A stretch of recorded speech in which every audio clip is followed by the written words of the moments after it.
سلام، وش راكم وش أحوالكم؟ اليوم جبت لكم طريقة جمع الأقلام الملونة اللي راها عاملة ضجة في مواقع التواصل الاجتماعي. الفكرة عملية لتلاميذ الابتدائي، والطريقة سهلة جدا، تقدري تخدميها في الدار لما تروحي تشتريها بسعر غالي.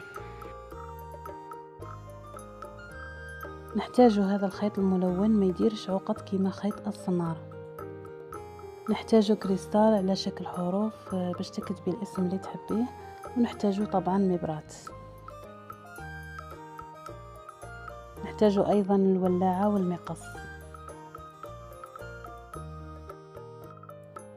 نحتاج الألوان، كاين اللي يثقبهم بآلة الفراسودي، كاين اللي ما عندوش، كيما أنا ما عنديش ثقبتهم بالطريقة التقليدية كيما راه موضح في الفيديو. هنا سخنت المسمار وثقبت به الألوان كامل. لازم تكوني حريصة باش ما تقسميش اللون على اثنين.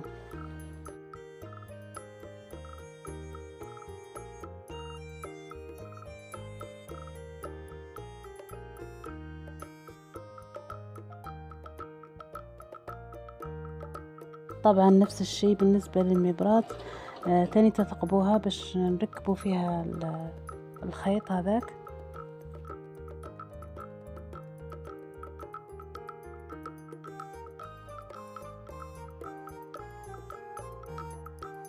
هنا نركب كامل الألوان وخليهم في وسط الخيط.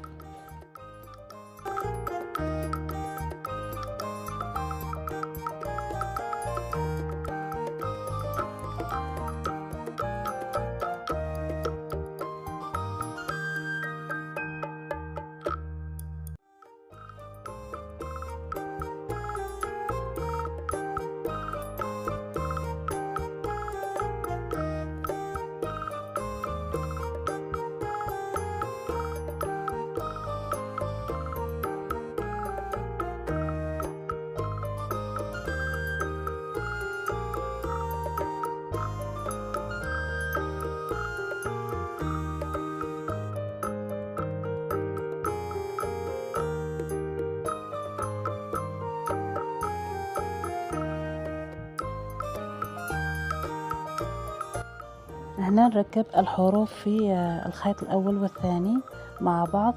أول حاجة نكون الاسم اللي حباته، من بعد نركب الحروف من آخر حرف في الاسم إلى أول حرف.